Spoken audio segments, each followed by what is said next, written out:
beloved dans le Seigneur, en cette année de 2023, qui va bientôt prendre sa fin, nous avons connu tellement de mauvaises nouvelles, et j'imagine chacun de nous ici présent a déjà perdu un proche. Et sans compter des mauvaises nouvelles de manière quotidienne dans notre vie. Mais heureusement, ce soir, ces textes bibliques que nous venons de lire nous annoncent de bonnes nouvelles.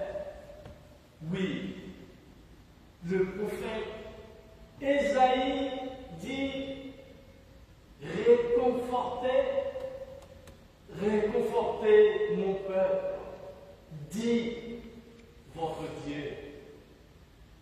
Ne crains pas, dit aux villes de Juda, voici votre Dieu, voici le Seigneur Dieu avec vigueur, il vient et son bras lui assurera la souveraineté.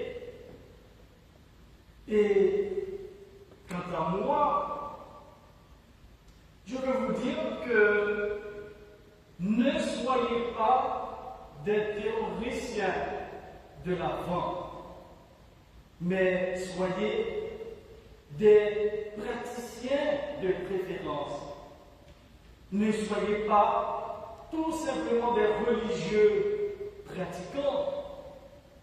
Et j'appelle religieux pratiquants, c'est celles et ceux qui ne font que le rituel et l'obligation de la messe du dimanche. Ne soyez pas plus religieux que spirituels, parce que nous devons être une église en conversion, où c'est le côté spirituel qui doit primer sur l'aspect du spectacle de l'Église.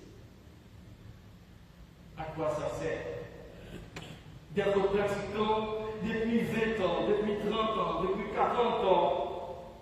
Pourtant, vous êtes dans le refus systématique de rencontrer Dieu, bien évidemment sans le savoir. Peut-être, vous vous êtes dit, comment cela est possible? Oui, chaque fois vous méprisez votre prochain, chaque fois vous n'apportez pas votre aide aux personnes en danger, en situation difficile, chaque fois vous critiquez pour détruire, chaque fois, dans certaines situations, au lieu d'apaiser, vous préférez mettre de l'huile sur le feu et chaque fois vous abusez de votre autorité, de votre position. Ah bon? Je ne savais pas. Eh bien sûr, je vous l'ai dit, mais pourquoi? Parce que nos yeux sont le plus souvent bouchés, incapables d'accueillir le Seigneur. Nous sommes aveuglés par d'autres choses, en faisant une autre image de Dieu, en le caractérisant à un endroit bien spécifique, à un groupe donné, par exemple, à l'intérieur des 4 murs. Quand vous pensez que Dieu n'existe que dans de beaux lieux, dans de belles cathédrales magnifiques, et puis c'est fini? Non, vous ne trouverez jamais Dieu sur ce chemin-là. Voilà des éléments de blocage et d'obstruction qu'il faut déblayer pour pouvoir accueillir, rencontrer Emmanuel en bonne et du forme. Oui. La deuxième épître de Pierre nous fait un rappel important ce soir de ce que Paul a écrit. Il dit ceci: dans cette attente, faites effort et pour que Dieu vous trouve dans la paix, net et irréprochable. Oui, il s'agit de l'appel à la conversion. Et justement, c'est ce chemin de conversion que l'évangéliste Marc nous montre à travers son évangile, qui ne fait que reprendre le prophète Ésaïe. Oui, Jean-Baptiste, dans le désert, qui prône un baptême de conversion, un baptême de repentance, en vue de la venue du Seigneur, comme dans cette période d'avant que nous attendons, nous préparons pour accueillir le Sauveur. Oui, les gens précipitaient pour recevoir ce baptême de Jean-Baptiste. Et Jean-Baptiste, en toute humilité, dit: attention, je ne fais que vous baptiser dans l'eau. Et celui qui est plus fort que moi, il vient après moi, et quant à lui, il vous baptisera dans l'Esprit Saint. Oui, nous avons besoin d'aplanir cette route pour le Seigneur. Aplanissez la route. Aplanissez la route et repassez le long chemin, par où bientôt va s'avancer le Rédempteur du monde. Oui, c'est ce chemin-là que nous avons besoin d'aplanir, de préparer. C'est le chemin de conversion.